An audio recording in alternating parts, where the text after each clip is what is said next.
Hey everybody, Emma here, also known as 8vinyllow, bringing you all another video. Today's video is going to be another one of my kind of music chat videos where I talk about random, miscellaneous, music-related things happening in my life. I've been doing this for the past kind of couple months now, and I kind of use these music chats as the dumping grounds of my random blabbering and stories and music-related things. That's not strictly vinyl-related. So, today's video is going to be an assortment of things. It's kind of all over the place, which is why that's kind of the purpose of these music chat videos, is to do exactly what you're going to be watching today and being able to kind of cover all these different avenues that aren't necessarily vinyl related. The first thing that I do want to mention, and I apologize for not getting something about this up sooner, it's been in my head for the last 2 weeks now. I've been thinking about it every day, but I just haven't had time to really sit down and do a video about this. One thing that I do want to mention, unless you've been living under a rock and or you don't watch other vinyl community videos, here's kind of the situation that's going on. One of our really good friends in the vinyl community, Eric Weinbender, was in a very, very serious car accident a few weeks ago, and he's fine, thank goodness, but he has a long road of recovery ahead. There has been a GoFundMe page set up, so if you are willing and would like to donate money to Eric to help the women in his life and to help him kind of take some load off with the recovery process, I'm going to link that down below. Please, $1, $5, $10, whatever you would like to donate. Like I said, a really just amazing guy, great friend of everybody kind of here in the vinyl community, and again, any little bit helps. So the GoFundMe is linked down below. Another thing that I want to mention, two kind of auctions occurring for Eric. First is Rod over at the Happy Hippie. He's setting up a Metallica auction. There's a couple days left, so unless you're watching this video right when it comes out, it might be too late, but if you're interested and you're watching this right now, go check it out. I'm going to link it down below. He's auctioning off a Metallica lot. The Walmart limited edition exclusive colored vinyl. He's auctioning off a lot of that. So if that interests you, again, all the money, all the proceeds go to Eric and Eric's family. Links down below. Go check that out. John, over at the Digital Gramophone, he is holding a couple of auctions, auctioning off some of the really nice records of his collection to also help raise money for Eric. So those are linked down below as well. We got some Marvin Gaye, Miles Davis, I think a really rare, obscure Lord record. So if that interests you, again, raising money for Eric, those links are down below as well. Of course, we know this album. This is Blues Breakers, John Mayall and the Blues Breakers with Eric Clapton. This is a different variant, a different cover, but it is signed by John Mayall. When I went to go meet him in John Mayall in Milwaukee a couple of years ago, I brought a few albums for him to sign, including these that are on my wall. This was another one that I got him to sign, and it's just kind of been sitting out in my John Mayall collection, and I figured that, you know, John at the Digital Gramophone inspired me to kind of go through my collection and see what would be fun to auction off to help bring awareness and raise money for Eric. So I thought, what better way than to throw in this signed John Mayall. It's authentic. I watched him do it. Blues Breakers, John Mayall and the Blues Breakers with Eric Clapton record. So if this is something that interests you, I'll give it a couple of days. Go ahead and send me an email, get in touch with me. We can come up with some sort of donation amount that you can make towards Eric and the GoFundMe. And, you know, whatever amount is the largest after, let's say, 48 hours, I'll get this sent over to you. You make the donation, and we help our friend out. And with that, I'll also throw in a Cheap Trick guitar pick. So, all right, the next thing I want to do, I want to remind you about that big Nashville documentary that we have coming out. When the youngest members of the VC, a couple weeks ago, we went to Nashville. It was a crazy thing. I still have my haul video that's going to be coming out next week before this documentary drops. So stay tuned. I'll show you all of the goodies that I picked up from that trip.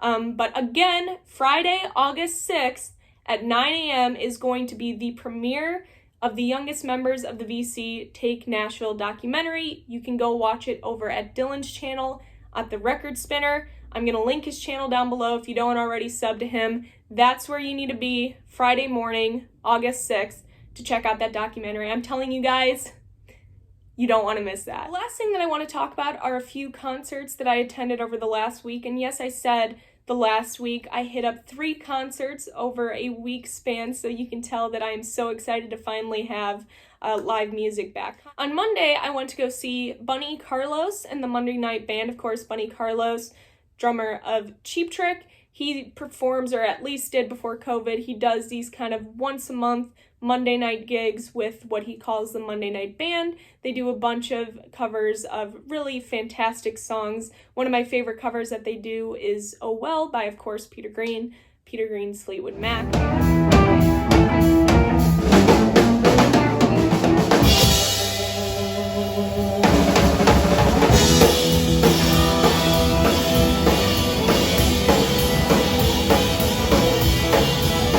But this was the first time, I've met Bunny a few times, but this was the first time I was actually able to go see him play. And just watching that man play drums right in front of me totally made my whole month.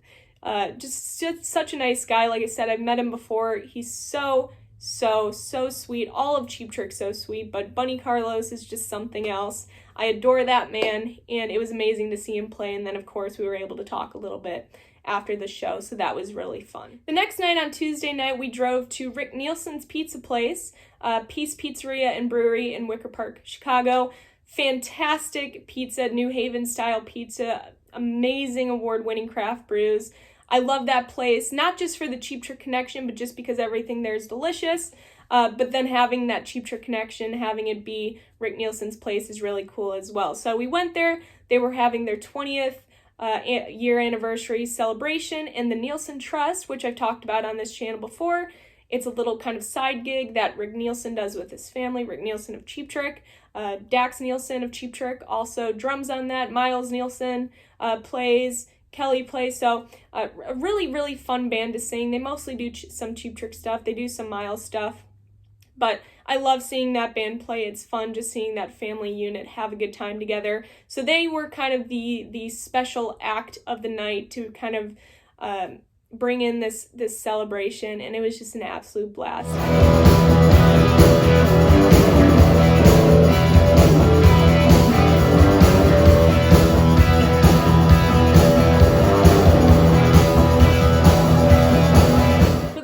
This video, I want to kind of share my ZZ Top story, as well as pay tribute to the guy who creates the biggest, fattest, best bottom end groovy bass lines. He has a soulful voice. He is one of my favorites to have ever picked up the bass, and that is, of course, the Dusty Hill, who passed away on July 28th. In his sleep. I'd always been a fan of ZZ Top. Growing up, it's almost like you're born with knowing Gimme All Your Lovin', Sharp Dressed Man, Legs, 80s Top. You don't necessarily know the first time you heard that song, or at least, I don't remember. It's just kind of, you know it. And that was the case for me. I can't tell you the first time I heard any of those songs. I can't tell you when I learned those songs and learned the lyrics. I just know that when those songs came on, I knew them, which is, like I said, almost like you're born with it. So I'd always been a fan. I knew their songs growing up, or at least a handful of songs. And of course, as I got older and my interest in music started to shift, and my interest in blues music started to become more prominent, I started exploring their early material, their 70s material, which is still, now to this day, my favorite. I have some records behind me. Tres Hombres, just for personal reasons, is probably my favorite ZZ Top album. And as I started getting into blues rock and exploring ZZ Top more, I just completely fell in love with them. So when I found out that Cheap Trick was going to be opening for ZZ Top in September 2019 for ZZ Top's 50th anniversary tour, it was a no-brainer. I had to go. So I'd always been, I feel like, a fan of ZZ Top But I have to tell you, seeing them live on that tour in September 2019 hooked me. I was a fan for life at that point. I couldn't get enough of them. I listened to them all the time, and I made a vow that I was going to go see them any chance that I got. So when I found out they were coming back to Illinois in summer 2020, I was super excited. Was getting ready to get tickets, all of that. Then, of course, March 2020, COVID hit. No more concert in summer 2020. It got rescheduled. So it gets rescheduled to summer 2021. So for a year, I'm pumped. I'm going to go see ZZ Top. I'm getting prepared. And I don't know about you guys, but 3 weeks before a concert, I become that band's biggest fan. I'm jamming their music. I'm watching Netflix documentaries. I'm just going crazy over this band, just falling deep into a rabbit hole. And so I'm ZZ Top's #1 fan going into this show on July 23rd, 2021. So I get there, I'm ready to go. I bring my copy of Tres Hombres because I've seen them sign albums on stage before. It's a really small venue. This venue that I went to, it only holds 5,000 people. It's standing room only for the most part, so I knew I'd get right up front. Ready to go. I'm second row. I'm basically touching the barricade. I'm so excited. The lights go down, the music starts playing. The guys walk out. I see Billy. I see Frank. And I see a guy I don't know. There's no Dusty. The first words out of my mouth, guys, this was a week ago. The first words out of my mouth, they were, "Where's Dusty? There's no Dusty?" I was shocked.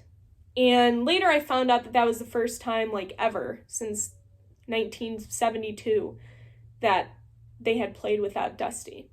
So I was shocked, and the more, Billy had mentioned that Dusty had hurt his hip. I actually saw pictures from the week prior to that show where Dusty was sitting while playing, and I just assumed maybe he wasn't feeling well. But when he didn't show up to that show, I knew something was up. Elwood Francis, who's Billy's guitar tech, he sat in and played bass, and it was fine. They put on a good show. It was great to see Billy and Frank and Elwood up close, but it's not the same. It didn't feel the same. And I just kept thinking, this is really sad. And next time they're here and Dusty recovers and he gets over whatever is wrong with his hip, I'll go make sure I see them. I don't know why this is making me emotional. I think it's just because this was just it just happened so fast. I'm listening to ZZ Top nonstop for 3 weeks. I'm falling in love with the band again, and I'm getting ready to see them. And Billy said he was fine. He was home, recovering from this hip injury. Elwood was going to sit in. I think Dusty said something along the lines of, "The show must go on, go ahead and play. I'll get back when I recover." And all of a sudden, I'm sitting here on July 28th, and I get a bunch of notifications from friends, from family, telling me, did I hear that Dusty Hill had passed? And it was one of those deaths in music that just feels like a gut punch. And like I said, I don't mean to look dramatic in this video. That's not the point of this. But it, for some reason, had an effect on me. As always, condolences go out to Billy, Frank, the rest of the team, Dusty's family, Dusty's friends, the rest of the ZZ Top fans, and those that feel like they got punched in the gut too. I think Bill at the Vinylverse said that, and I was like, that's exactly how I feel. So, one of the first verses from a song that got into my head after and while I was processing, I'm still processing, but yesterday when I was processing that this had happened, was a verse from this song, I Thank You, where it says, you didn't have to make it, but you did, but you did, but you did, and I thank you. So I thank you, Dusty. And anyway, that's all for this video. Hope you all are doing well, staying safe, and I will see you all for my next video. Bye, guys.